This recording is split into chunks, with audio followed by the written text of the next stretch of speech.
is another word like that, which is again not a bad word, but it's actually synchronicity. The Sanskrit word for that is ritam bhara pragya. Ritam is the Sanskrit word for the rhythm of the universe. It's same, sounds the same. Bhara means full of. Pragya means consciousness.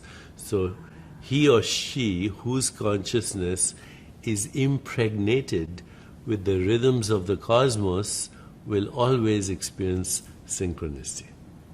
Ooh, wow. Yeah. Here she so is. to call it flow is not, doesn't do it justice, right?